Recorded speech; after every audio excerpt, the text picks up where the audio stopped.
Welcome to today's Explainer. We're going to be diving into one of the absolute most fascinating intersections in human history. We're looking at the awe-inspiring, frankly massive physical engineering of Rome's northern borders, but also the darker, much more human consequences that came right along with them. I mean, we're talking about the literal edge of the Roman Empire here, a place where raw imperial ambition crashed headfirst into the lives of indigenous people. It's a crazy story full of turf, stone, military might, and some serious societal upheaval. So let's get into it. Now, you might be wondering, because it really is the ultimate mystery, right? Why on earth did the Roman Empire, at the absolute peak of its ancient power, decide to build these colossal, wildly labor-intensive barriers at the very edge of the known world? Like, what actually drives an empire to just stop expanding and start walling itself in? Was it fear? Was it just a need for control? Or, maybe something a bit more political? Well, to really wrap our heads around this, we need to zoom out and look at the sheer scale of what the Romans were actually building. So there are basically three major artificial frontiers of the Roman Empire over in Europe. You've got Hadrian's Wall, the Antonine Wall, and the German Limes. But today, we're really going to focus heavily on that second one on our list, the Antonine Wall. Section 1. Engineering the Antonine Wall. Okay, so built way back in the 14s AD under the Emperor Antoninus Pius, the Antonine Wall was this staggering 66-kilometer barrier stretching right across central Scotland, literally from the River Forth to the River Clyde. And I want to be clear, this wasn't just some simple fence. This was a massive attempt to conquer and hold northern Britain, serving as the absolute most northerly frontier of the entire Roman Empire. Now, because it was built just about 20 years after Hadrian's Wall, you can actually see the evolution of Roman military thought in real time.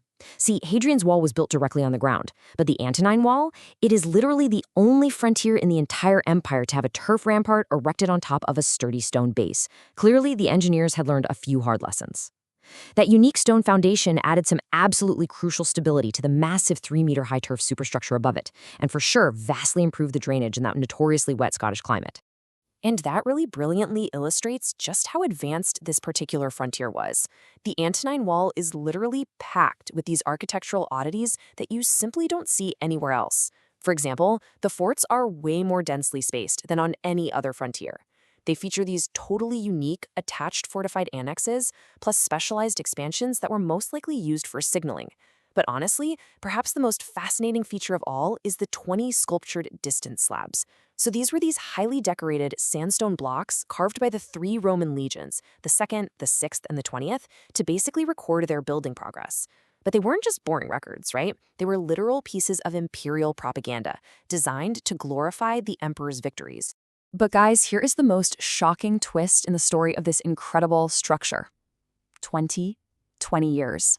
Despite being the biggest human-engineered topographical transformation and engineering project ever undertaken in central Scotland up to that time, the Antonine Wall was functionally occupied for a shockingly brief blip of just 20 years. Yeah, no way, right?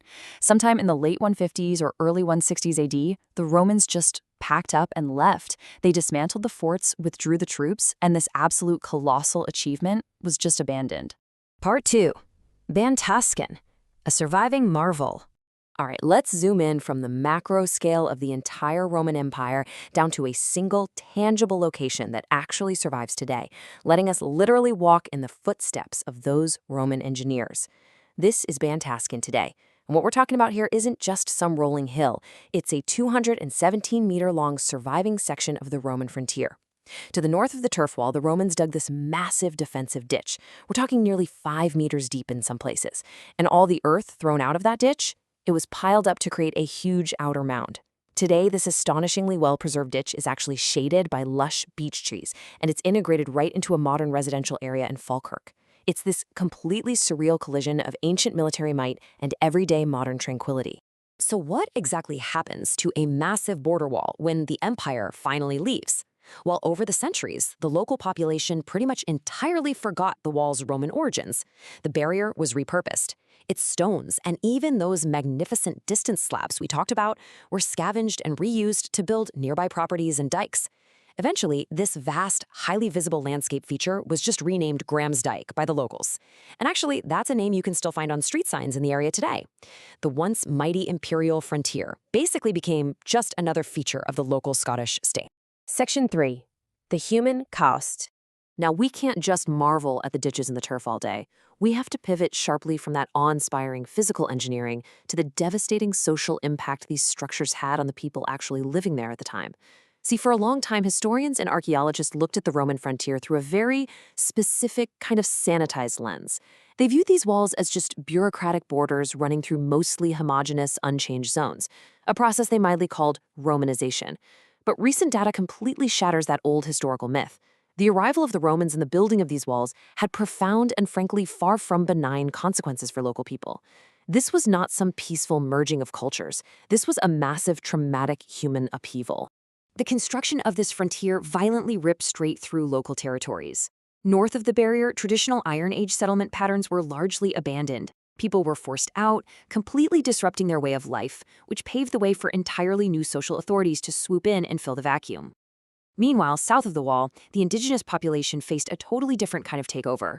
The Roman army imposed brand new economic structures from the outside, demanding massive supplies of grain and cattle and bringing an influx of foreign immigrants right into the frontier zone. The wall literally carved a society in two. Part 4: The Legacy of Frontiers.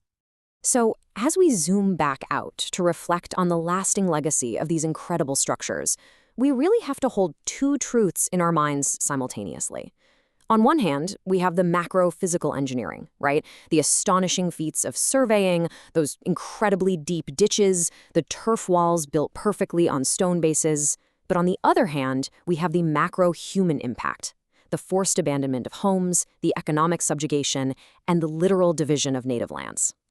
The Roman legions are long gone, and their mighty walls have softened into these grassy ditches shaded by beech trees. But the questions they leave behind, they're strikingly modern.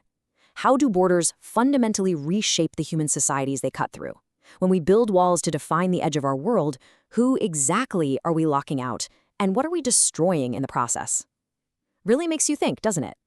Thank you so much for exploring the edge of the empire with me today in this explainer. Keep asking questions and keep exploring.